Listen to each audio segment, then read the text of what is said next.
I'm going to just make a brief review what we have discussed last time. We have seen that in MOS device, source and drains, for example. Now, the simple model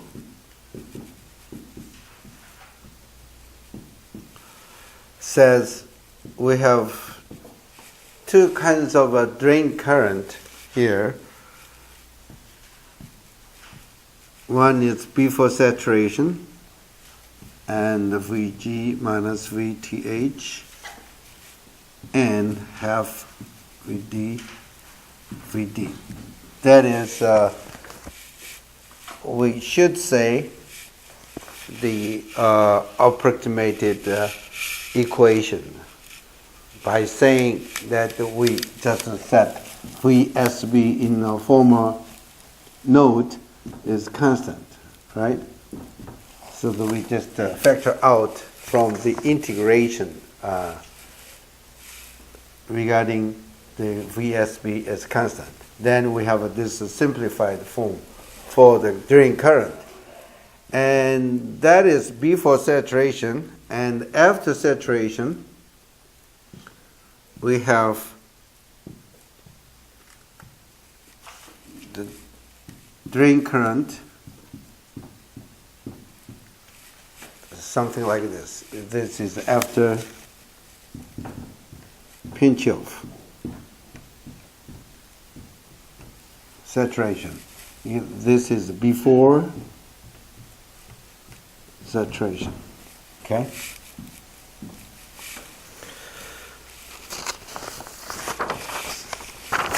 So in ID and VD curve, we're going to have some boundary for the pinch off, and then drain current is something like this. Okay? That is what we can have typically from the MOS device. And you can notice that when we have a pinch off, this saturation thing happens when the this is called pinch off. Okay, and at this part there is no inversion layer.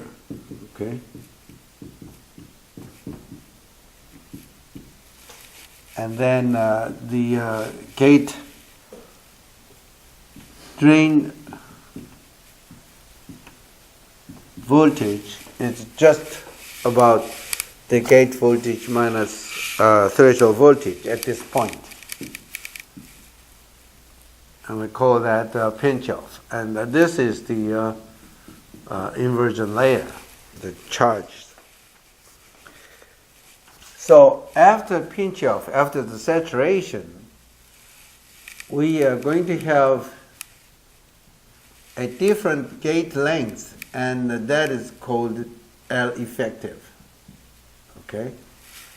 Effective length is going to be shortened by the pinch off phenomena. So the average electric field in the inversion layer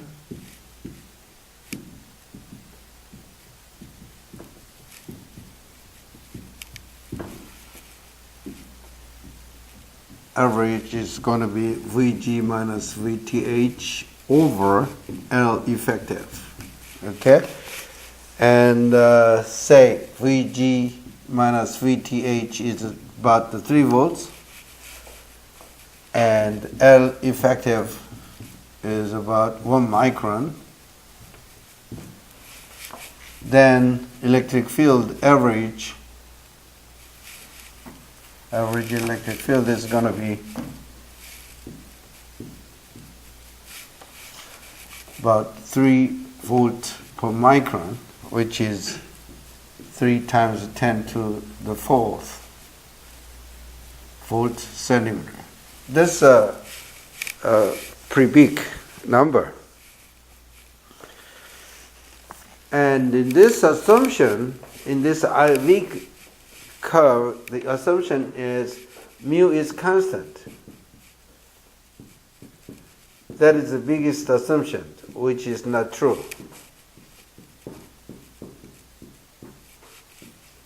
In reality. And two things is going to work on this to make that mobility is not constant. One is the field along this y directions.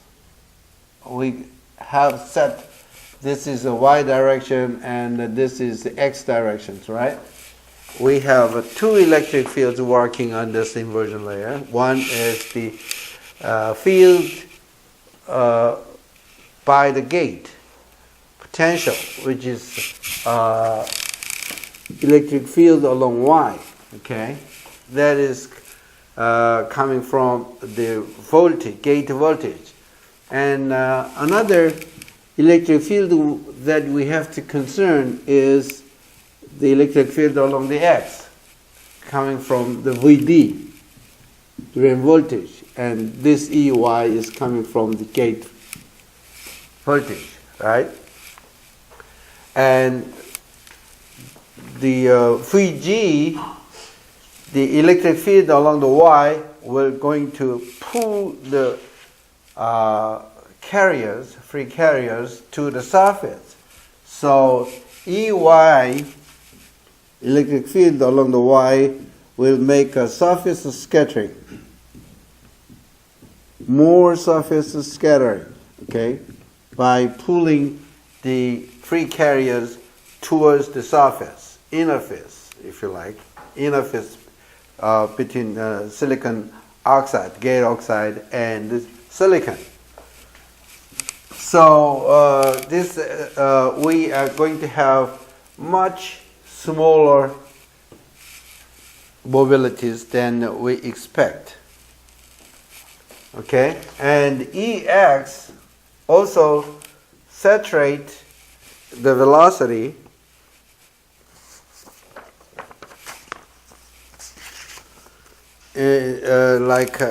if you plot the velocity and the electric field,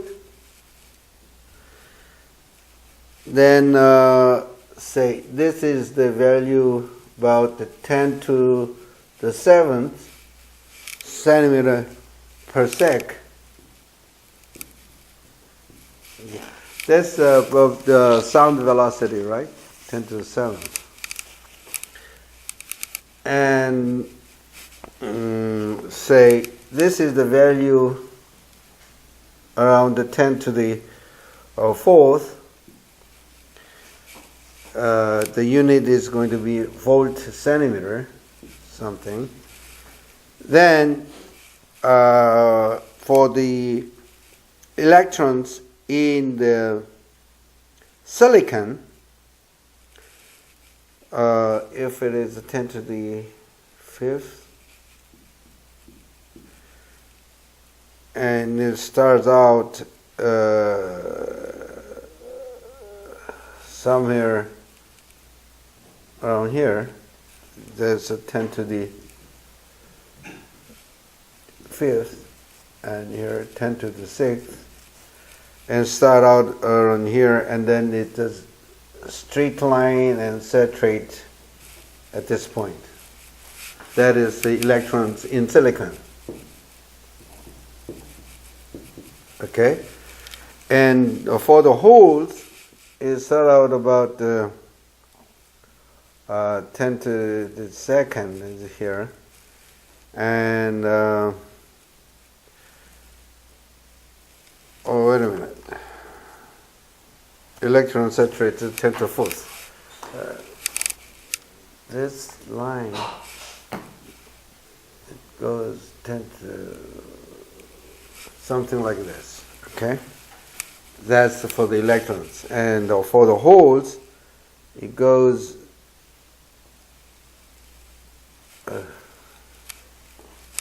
it goes something like this. Okay, here we go. That is holes in silicon. So this is the velocity, and this is the electric field along the axis or lateral directions. And if you increase the electric field, the velocity is going to be increased in a way that the velocity is going to be mobility times electric field, right? And at the small electric field, it's about the straight line, and the slope is corresponding to the mobility of the free carriers. And as you can see here, the electrode is going to be saturated earlier than the holes. So it just saturate. That's what we're going to talk. Okay. EY makes the mobility smaller than we expect, and EX, it has some saturated values. The velocity is not going to increase linearly with the electric field. The velocity is going to have an upper limit with increasing electric field. So this simple equation is not going to hold for the case where the mobility is saturated. Okay, the velocity is saturated. Okay, so we try to identify two things here, and one is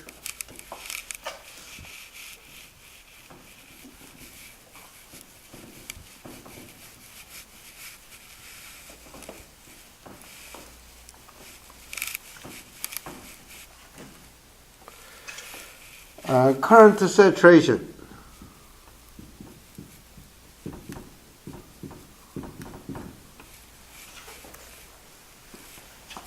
By VD set, it's going to happen earlier than we expect because of the velocity saturation. Due to velocity saturation, it's going to happen earlier, okay? And then ID is smaller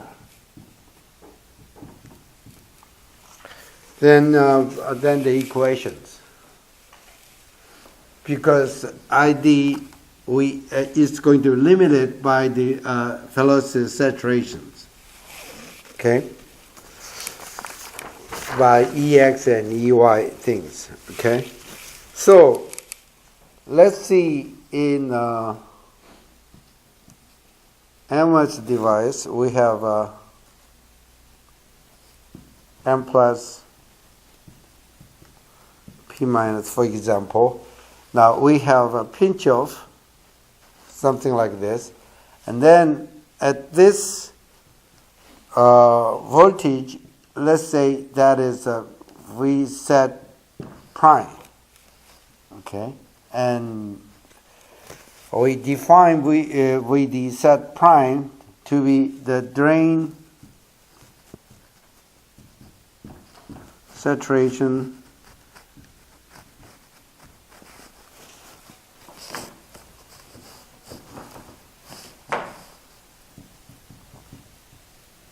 voltage due to velocity saturation.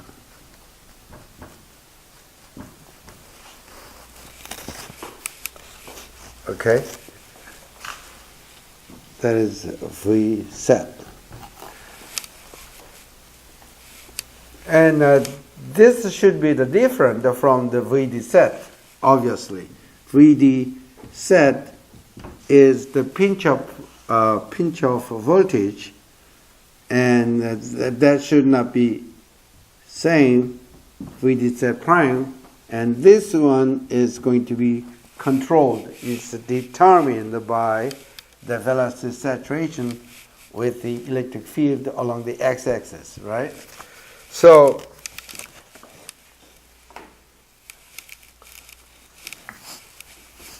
we are going to have, before we go any further, let's see if we have ID versus VD, and we have, let's say, for fixed gate voltage, we have some values, something like this, for the ID and the VD curve. Now, if you include the saturation, a velocity saturation effect on this, we expect to have much lower the saturation current controlled by VD set. Right? We have a much less the saturation current, drain current, in the device due to due to the saturation, velocity saturation of carriers. Okay. So the inversion charges at the VD set and prime, then the charges is going to be VD minus VTH. Now this time VD set prime instead of a VD set, okay? And the current corresponding to this is nothing but V saturation, the velocity. So we just can have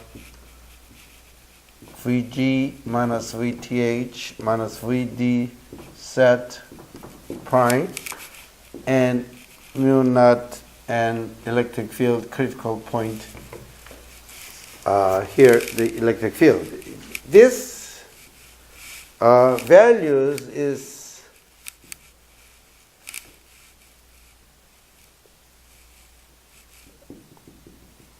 we set. This is the V set, the velocity saturation. Okay, this is the velocity, and this is the electric field, and we call this critical electric field for the saturation. Okay, and the slope here is going to be mu naught. All right. And if you insert this prime values, VD set prime value into the equation that we have for the current, that is going to be Cox W L Vg minus Vth minus VD set prime, okay, and VD set prime.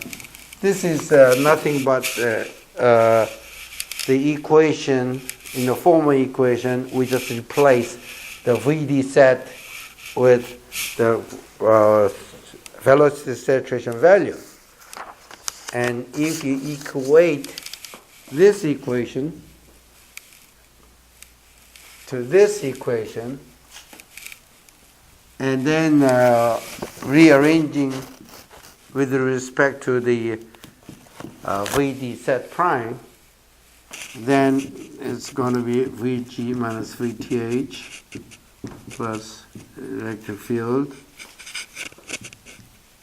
L minus square root of Vg minus Vth square plus electric field L square. You have an equation something like this. Okay? So if L is large, if L is large, then VD set prime is going to be VD set, which is Vg minus Vth. So in a large devices where we expect not to have the saturation due to the large geometry and low electric field, so that we are not in the region of velocity saturation, then obviously the Vd set prime should be equal to the Vd set, right? And if you have IDS and VDS, and with the different values of gate voltages, we are going to have different values, different curves corresponding to the different gate voltages, and then the transconductance, GM. Okay, transconductance.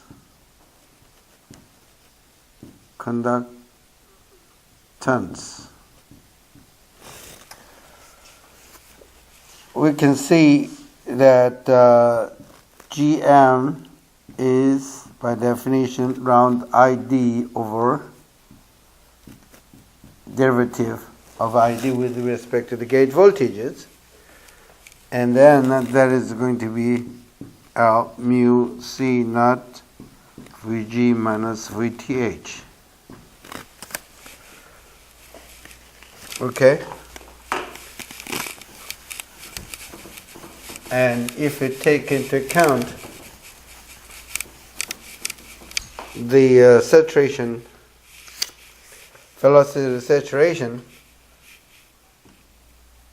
at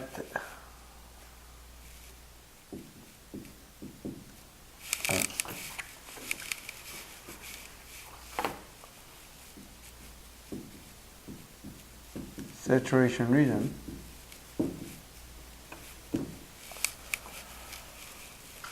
Vd set equal to Vg minus Vth. So the transconductance now C naught mu Vd set of L, and that is Wc naught mu electric field, right? The maximum value of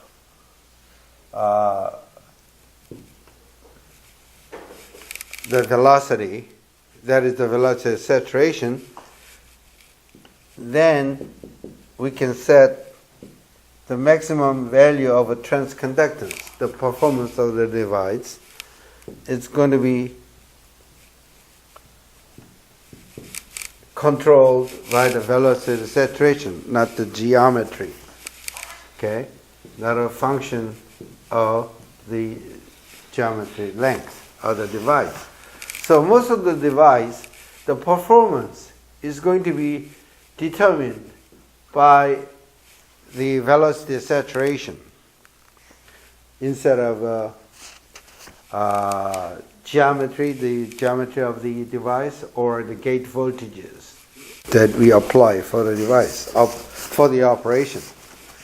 So this says that if you have a transconductance plot with respect to the voltages, and a simple theory says we're going to have linear increase with this equation. Okay, that is a simple theory.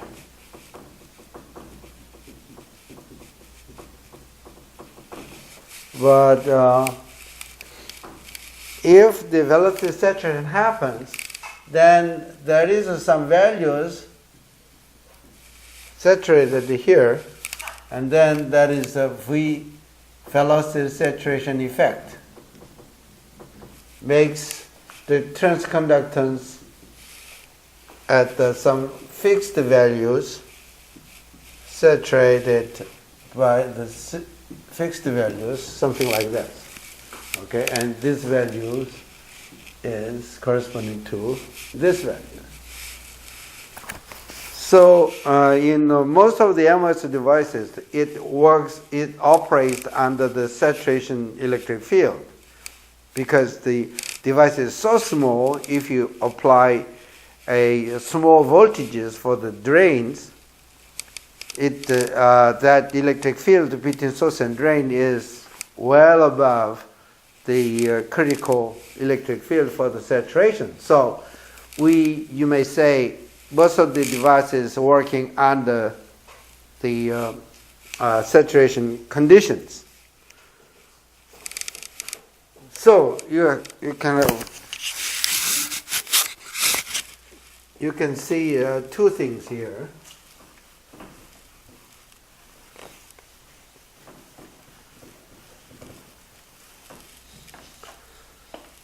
One is a VD saturation saturated by the velocity is much less than the VD set, which is not considering the velocity saturation with the electric field.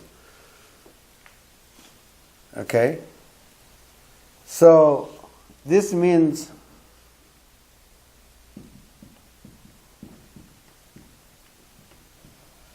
current saturation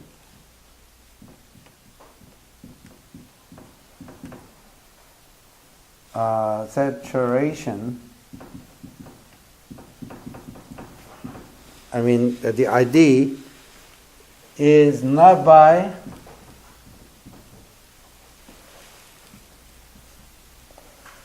channel pinch-off.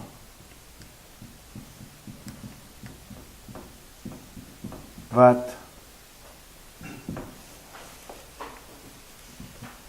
by velocity saturation. Okay, this is a sad story, right, as a matter of fact. Okay?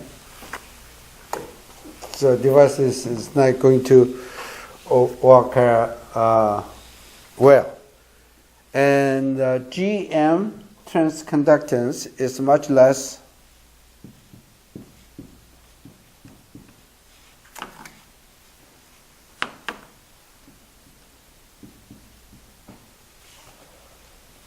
with reset than without reset. Which means the reset will limit the upper limit of the transconductance.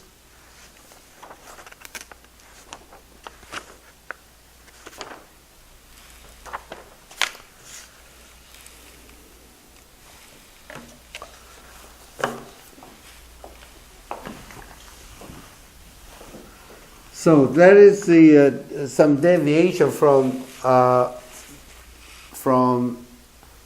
the simple theory, and that should be applied to almost all of the modern MOS transistors, because we make the transistor very small to increase the integration level. And then most of the device can be considered to be operated under the saturation conditions. Next thing that we have to think when we miniaturize the MOS devices is maybe the N versus P channel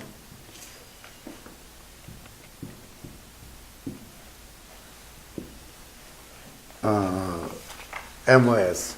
Okay.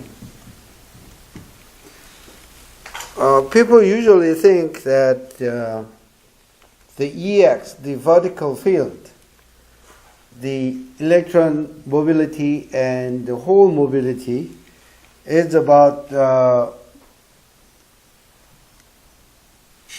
more than 3 times. The mobility of electrons is more than 3 times than the hole mobility in terms of the effects of the lateral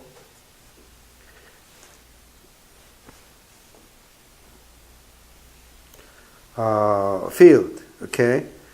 And if you think well, this graph I just showed you, that the velocity and electric field, and for the, let's say, electrons is going to saturate like this, the holes is going to have saturation values, and the saturation electric field, critical electric field, for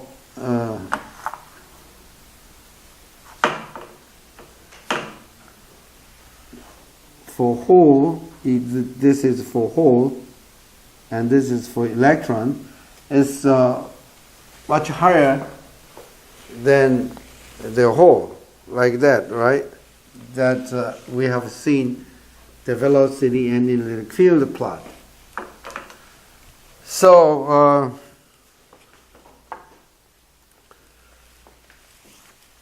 you just may say the saturation of the velocity will occur at higher electric field for the holes comparing to the electrons. Electron is going to be saturated much earlier than the holes in terms of the electric field, right?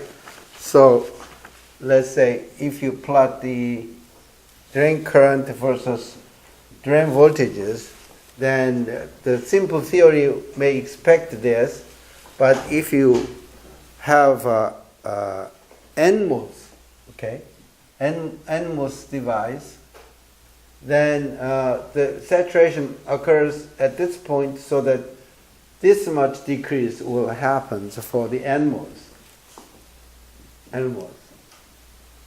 But if you have ID versus VDS for the PMOS case, if this is the simple theory,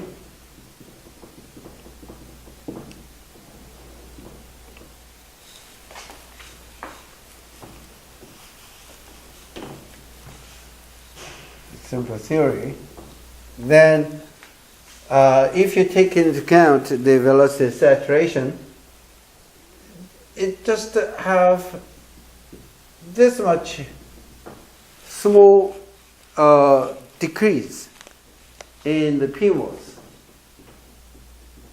because the saturation really happens at much higher electric field for the holes compared to the electrons, okay?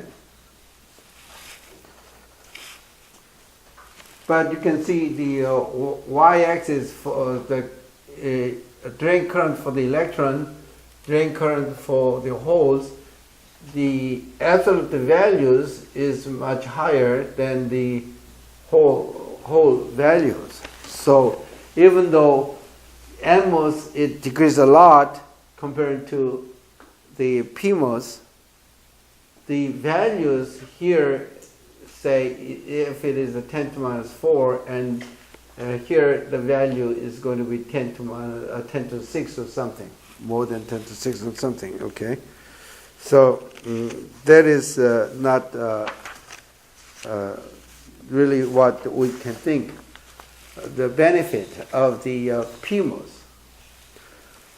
But if you take into account of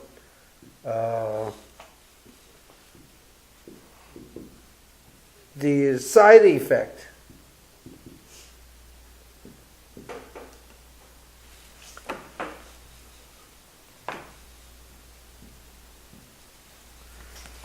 okay, the number one is impact ionization. Okay, and then number two is trapping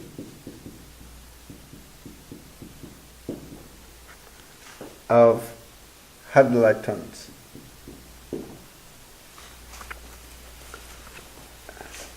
in the gate oxide. we have for the electrons, for the holes, this impact ionization will make a high substrate current. Substrate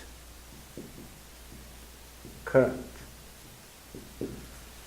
When you have high electric fields and have a generation of electrons and holes,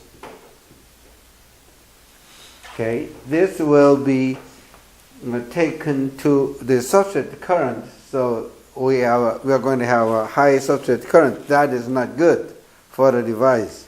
Okay. So for the impact ionization, we are going to create the hard electrons and holes, and that will increase the substrate current. But the efficiency of impact ionization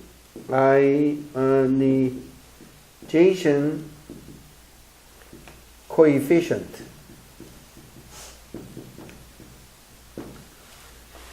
for the electrons is almost three times higher than that of holes. Which means if you have a PMOS, you are not going to have high impact ionizations. And so if you have a PMOS, you are not going to have a high substrate current because of that impact ionization.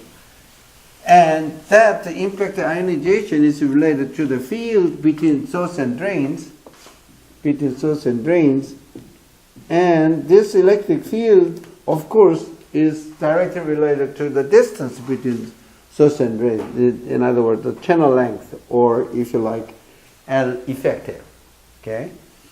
And so if you miniaturize the device, then this impact ionization is considerable. It becomes considerable. It becomes a serious issue. So you have to find a way to prevent that or depress that.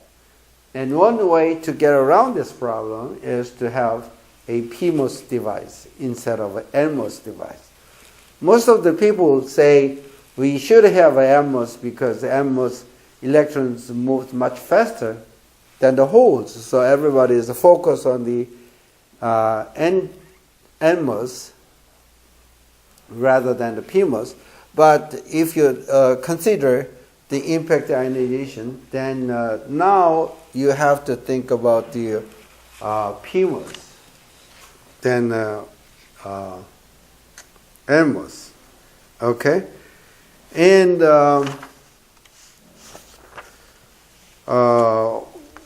the trapping.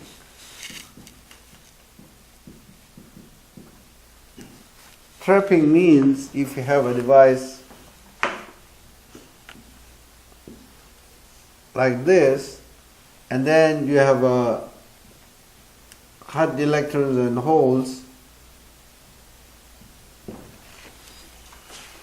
by impact ionization or the electric field, then this electrons and holes may be trapped inside this gate oxide. Okay, and if it is trapped in the gate oxide, then we are going to have a threshold voltage shifting. Okay, so it is directly related to the reliability issues. Reliability issues. Okay. So as you use the device more and more, then the threshold voltage is going to be shifted from the original values more and more. And that is because these free carriers, okay, created in the high electric field situation, it's going to be trapped in the gate oxide, and that's why we are going to have a shift in the gate voltages, threshold voltages. So this thing should be prevented. And it has been known that for the electrons, the barrier is about 2.2 electron volts to be trapped into the gate oxide, while the holes will have 3.6 electron volts, which is higher than the electrons, which means for the holes it has a less chance to be trapped into the gate oxide. Okay, so with those two things lead us, PMOS is more reliable in a small device than NMOS. So if you want to make a device small, you have to move from the NMOS to the PMOS for these reliability issues. Okay, what time is it?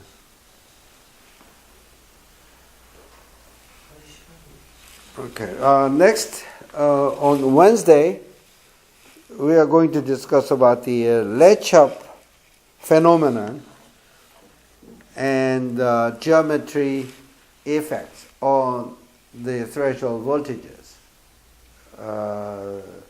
which is known as a narrow width effect or short channel effect. Okay, I'll see you on Wednesday then.